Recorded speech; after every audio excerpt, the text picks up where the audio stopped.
Hi friends, welcome to Relax Recipes.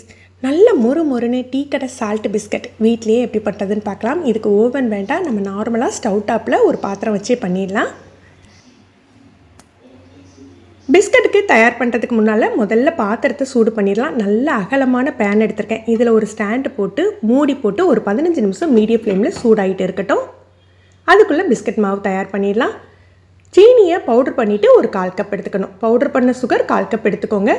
Room டெம்பரேச்சரில் இருக்க வெண்ணெய் ஒரு 1/2 கப், இல்லை நீங்கள் மெல்ட் பண்ணி கூட எடுத்துக்கலாம். எந்த கப்லனாலும் அளவு எடுத்துக்கோங்க. அதே கப்பில் எல்லா பொருளையும் அளந்துக்கோங்க. ஒரு 1/4 டீஸ்பூன் போல் உப்பு. இதுக்கு உப்பு கட்டாயம் தேவை. அதே மாதிரி சீனியோட அளவும் கம்மியாக இருக்கணும். அப்போ தான் அந்த டீ கடை டேஸ்ட்டு கிடைக்கும். ஒரு 1/4 டீஸ்பூன் நான் ஏலக்காய் தூள் சேர்த்துக்கிறேன். இதுக்கு பதிலாக உங்களுக்கு வெனிலா எசன்ஸ் பிடிக்குன்னா அது கூட சேர்த்துக்கோங்க.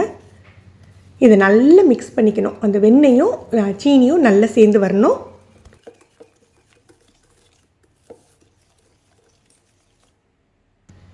இது கலந்த பிறகு தான் நம்ம மற்ற பொருள் சேர்க்குறோம். நிறைய பொருள்லாம் கிடையாதுங்க, 4 பொருள் தான். 1 கப் அளவுக்கு கோதுமை மாவு சேர்த்துக்கலாம். கோதுமை மாவு சேர்த்துட்டு முதல்ல இந்த மாதிரி மிக்ஸ் பண்ணி விட்டுக்கலாம். கொஞ்சம் அந்த வெண்ணெய் எல்லா இடத்துலையும் பட்ட பிறகு நம்ம கையால் பிசைஞ்சு விட்டுக்கோங்க.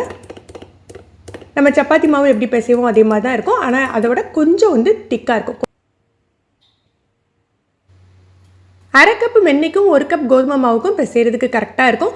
கொஞ்சம் மாவு நெகிழ்ந்த மாதிரி இருந்ததுன்னா 1 அல்லது 2 டேபிள் ஸ்பூன் அளவுக்கு கோதுமை மாவு சேர்த்து பிசைஞ்சுக்கோங்க. இந்த பிஸ்கட்டுக்கு பேக்கிங் பவுடர், பேக்கிங் சோடா எதுவுமே கிடையாது. இந்த மாதிரி ஒன்று போல் சேர்ந்து வந்துடும். இதை ஊரெல்லாம் வைக்க வேண்டாம், உடனே நம்ம தேய்ச்சிக்கலாம். நான் ஒரு பட்டர் ஷீட்டில் வச்சுட்டு சப்பாத்தி கழுவி வச்சு தேய்ச்சிக்க போகிறேன். டைரெக்டாக நம்ம தேய்க்கையில் இந்த மாவு கொஞ்சம் உடஞ்சி வர்ற மாதிரி இருக்கும். ஏன்னா நம்ம வெண்ணெய் போட்டு தானே பிசைஞ்சிருக்கோம், அதனால் நம்ம சப்பாத்தி மாதிரி இழுக்க வராது. இப்படி பண்ணிக்கிட்டால் ஈஸியாக இருக்கும். நல்லா கொஞ்சம் திக்னஸ் இருக்கிற மாதிரி தேய்ச்சிக்கோங்க. ரொம்ப மெல்லிசாக சப்பாத்தி மாதிரி தேய்க்கக்கூடாது. ஒரு 1/2 சென்டிமீட்டர் திக்னஸ் இருக்கிற மாதிரி தேய்ச்சிக்கோங்க.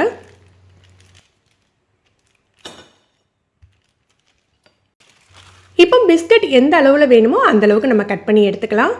சின்னதாக வேணால் நீங்கள் சின்னதாக செஞ்சுக்கலாம், பெருசாகவும் செஞ்சுக்கலாம். நான் ஓரளவு கொஞ்சம் பெரிய சைஸாக தான் செஞ்சுக்கிறேன்.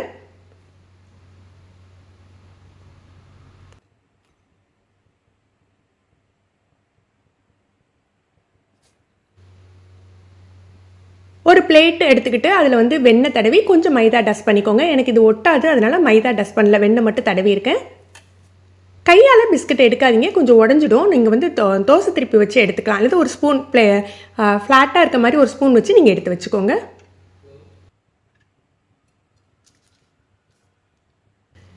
இந்த மாவை பொறுத்த வரைக்கும் நமக்கு எத்தனை பீஸ் கட் பண்ணியிருக்கோமோ அதை எடுத்து வச்சுட்டு மீதியை திருப்பி பரத்தி தான் நம்ம கட் பண்ணிக்கணும்.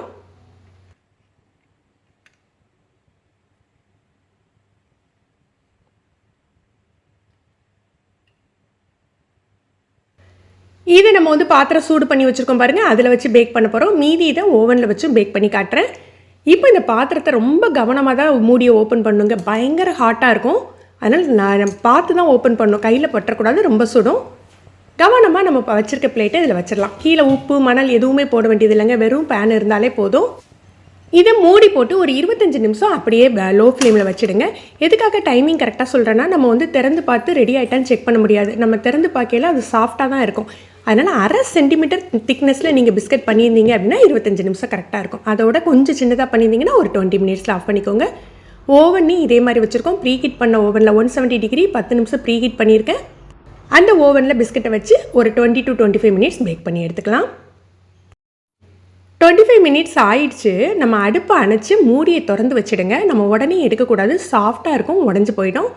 கொஞ்சம் ஆறட்டும், மூடியை திறந்து வச்சுடுங்க. சில சமயம் வேத்துடும் பார்த்தீங்களா, மூடியை திறந்துட்டா பர்ஃபெக்டாக இருக்கும். கொஞ்சம் ஆறுநாக்கில் எடுத்திங்கனாலே அழகாக பிஸ்கட் சூப்பராக வந்துடும். சொல்லப்போனால் இந்த டீ கடை பிஸ்கட் ஓவனோட ஸ்டவ் டாப்பில் நல்ல கலர் உங்களுக்கு நல்லா கிடைக்கும். நீங்களும் இந்த ரெசிபி ட்ரை பண்ணி பாருங்கள். இந்த வீடியோ பிடிச்சிருந்ததுன்னா லைக் பண்ணி ஷேர் பண்ணுங்கள். இது சம்மந்தமாக ஏதாவது டவுட் இருந்தது அப்படின்னா நீங்கள் கமெண்ட் பண்ணுங்கள். நான் உங்களுக்கு எனக்கு தெரிஞ்ச ஆன்சரை கொடுக்குறேன். நீங்கள் ஃபஸ்ட் டைம் நம்ம சேனல் பார்க்குறீங்கன்னா ரிலாக்ஸ் ரெசிபி சப்ஸ்கிரைப் பண்ணிக்கோங்க. கீழே இருக்க பெல் பட்டனில் நீங்கள் ஆளுங்கிற ஆப்ஷன் செலக்ட் பண்ணி வச்சுக்கிட்டிங்கன்னா நம்ம சேனலில் வீடியோக்கள் போட்ட உடனே உங்களுக்கு நோட்டிஃபிகேஷன் கிடைக்கும். தேங்க்யூ.